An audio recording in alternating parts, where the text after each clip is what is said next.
Mes frères et sœurs, dans le Seigneur, nous sommes le mercredi 13 mai 2026. Tap et moi vous saluons dans le nom précieux de notre Sauveur et Seigneur Jésus-Christ. Nous toujours dans les versets 16, 17 et 18 de Timothée, chapitre 2, côté Paul demandait à Timothée d'éviter les discours vains et profane. Donc, par les discours vains et profanes, il faut entendre des faux enseignements, des enseignements mauvais, irrespectueux et inutiles. Donc, en ce sens, alors en disant mieux, ça qui est plus grave, c'est que eh bien, ces discours-là ne sont jamais stables, parce que le texte l'a dit, ils avanceront toujours dans l'impiété. Discours pas stable, enseignement ça pas stable. Donc, il en va de même donc, pour toutes les formes d'erreur. Donc ici, nous te voyons dans le verset 17, côté Paul, il parlait de la gangrène. Donc la manière dont les faux enseignements, eh bien, ils répandent, eh bien, ils comparés à la gangrène. Donc nous savons tous trop bien avec quelle rapidité cette maladie pernicieuse, tout comme le cancer, fait des ravages dans le corps humain. Donc la gangrène donc fait mourir les parties du corps qui sont privées de l'irritation normale du sang et de ses éléments nutritifs.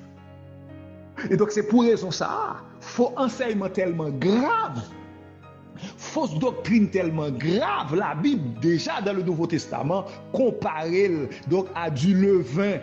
Donc si nous laissons le vin en lui répandre, donc la contaminer toute pâte là, toute farine a contaminé. Et c'est pour raison ça, camper loin, faux enseignement, faux doctrine. Camper loin, fausse doctrine. Donc il cite nommément ces deux messieurs-là qui sont Hyménée et Philette.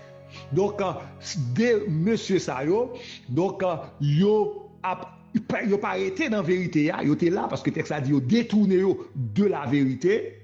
Ils détourné de la vérité. Donc, monsieur, ça a fait honte à la vraie doctrine.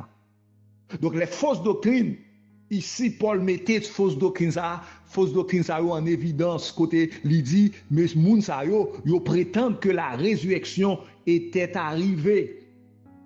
Donc, si la résurrection est déjà arrivée, or l'église attend de résurrection, les saints attendent de résurrection. Donc, c'est mettez-nous, c'est bouleverser la foi, mettez-nous dans une situation côté nous pas dans l'état d'attente encore, comme si nous pas besoin de temps de Christ pour retourner, parce que, résurrection a lieu. Alors que l'église de Jésus-Christ, lit nos salles d'attente.